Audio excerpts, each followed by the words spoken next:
అక్కినేని ఇంట్లో పెళ్లి బాజాలు ఎంతో గ్రాండ్గా మోగిన సంగతి తెలిసిందే. సో నాగేశ్వరరావు గారి విగ్రహం ముందు మరి అన్నపూర్ణ స్టూడియోస్లో శోభిత నాగ చైతన్య ఒక్కటిగా మారారు. సో ప్రస్తుతం స్టార్ కపుల్ పెళ్లికి సంబంధించిన ఫోటోలు ఎంతగానో వైరల్ అవుతోంది. పెళ్లి కొడుకుగా నాగ చైతన్య ఎంతో అద్భుతంగా అయితే కూర్చున్నారు.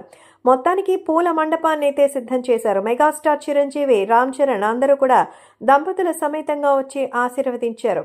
సో కొడుకుకి సంబంధించిన ఎంగేజ్మెంట్ చాలా సింపుల్గా చేసినట్టు అనిపించిన పెళ్లి మాత్రం పిచ్చెక్కించేశారు. సో నిజంగా ఆ సెట్టింగ్ల గురించి అందరూ మాట్లాడుకుంటున్నారు. కోట్లు ఖర్చు పెట్టారు నాగార్జున. సో ఆకాశం దిగి వచ్చి ఆ మబ్బులతో వేయాలన్నట్టుగా వెంకీ కూడా దగ్గరుండి తన మేనరుడి యొక్క పెళ్లిని గ్రాండ్గా చేసినట్టుగా అయితే తెలుస్తోంది. సో ఇక గెస్ట్ల కోసం వెజ్ నాన్ వెజ్ రకాలతో పాటు వేరే లెవెల్లో అయితే తెప్పించినట్టుగా తెలుస్తోంది.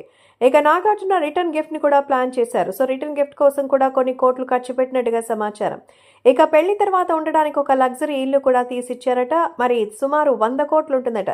బట్టల నుంచి గిఫ్ట్ వరకు మొత్తంగా నాగ చైతన్య అలాగే శోభితల పెళ్లికి 200 కోట్లు ఖర్చు చేసినట్టుగా తెలుస్తోంది. కొత్త కోడల కోసం మంచి కార్ని కూడా గిఫ్ట్ చేశారట. సో మొత్తానికి అత్తగారు సైతం తనకి ఎంతో ప్రత్యేకమైన నగలు కొనిచ్చినట్టు తెలుస్తోంది. కిలోల కొద్దీ బంగారం, ఆర్డీ కార్ కూడా ఇచ్చినట్టుగా తెలుస్తోంది.